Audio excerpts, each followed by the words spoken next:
Cleaning Our Spiritual Machinery. A reading review contributed by Andy Russell on February 9, 2023. This is a reading review of our fourth week of reading the work, Esotericism and Christian Psychology by Rebecca Nottingham. I'm writing this review a bit late, so my memory of the discussion we had and my initial impression of the reading isn't very fresh. I'll focus on the material that resonated with me the most. The work claims that humanity is in a state of sleep. When concerning ourselves with this allegation, we may ask questions like, what is the nature of this sleep? I think of all the sections we read this week, impressions help me develop an understanding of how this question may be answered. The great sleep of humanity is here said to be the result of our inefficient processing of impressions. We are like gunked up machines that have to be cleaned before we can perform according to our ultimate design.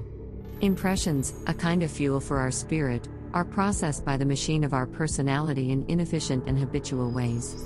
This inefficiency deprives us of the fuel needed to cultivate our essence.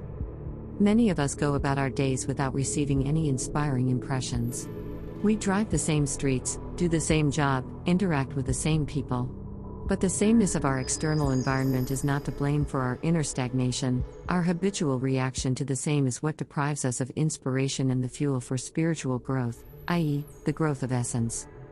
When I was reading this section on impressions, it reminded me of how artists experience the world. When an ordinary person walks down the street, they may not be impressed by the various scenes and subjects that would attract the attention of a painter.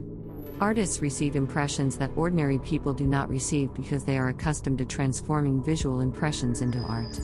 In other words, they have highly developed systems for processing particular impressions. This allows them to find fuel, i.e., inspiration, in commonplace things.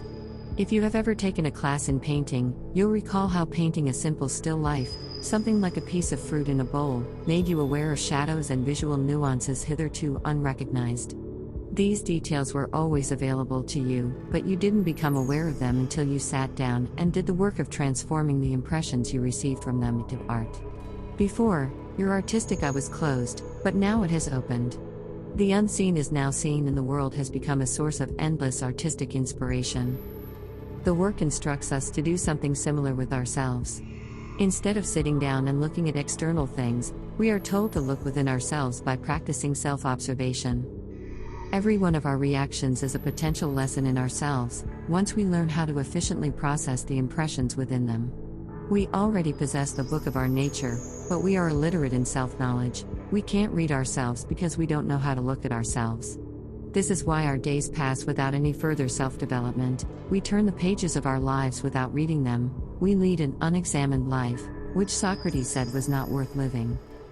A quote from the reading. Buffers are a psychological faculty acquired unconsciously over time in early childhood to lessen the impact of the shock between contradictions in your personality, just like fenders on a car lessen the shock of a collision. Buffers prevent you from feeling real conscience and make life easier to bear, but they also prevent you from developing. Without them you would go mad. End quote. One of the mechanisms preventing us from looking at ourselves is called buffers. We clearly like to believe that we are a unified I. The notion that we aren't one person, but a soup of contradictory I's, invalidates the immortality project that is our self-image. We are told that buffers prevent contradictions in our personality from colliding. This produces a consciousness akin to a bike with safety wheels on. Our consciousness is balanced for us. Without the safety wheels of buffers, we would lose balance and fall over, go mad. We start the process of evolving beyond this training wheel consciousness by giving ourselves what is called the first conscious shock. We are told that this must be performed at the point of incoming impressions. This shock is a challenge to our habitual processing of impressions. We get angry at someone, we question why we are getting angry, we are depressed because our expectations were not met, we challenge the fitness of our expectations, etc. A conscious shock, as I understand it, is an internal collision that raises our awareness and creates the potential for new ways of processing impressions. Once we become aware of our habitual ways of processing impressions, we have the opportunity to die to them. As was said above, we are a gunked up machine. We clean ourselves up by dying to the habits that waste the fuel impressions needed for the development of our inner life essence. A quote from the reading. If you are practicing the work in the following ways, you will know quite clearly what you need to die to in yourself. It will be the false personality and all of its attributes. It will be identifications, self-justifying, every kind of negative emotion and every form of falsity in you. The aim of this stage of transformation is to purify the emotional center to make it able to receive influences from higher centers or the kingdom of heaven. End quote. Our habitual ways of processing impressions correspond to many eyes in the soup we call ourselves. This is why we must die to our habits. They all possess an eye and tempt us to identify with them. As my own experience has taught me, old habits die hard. We really do tend to see ourselves in terms of what we regularly do.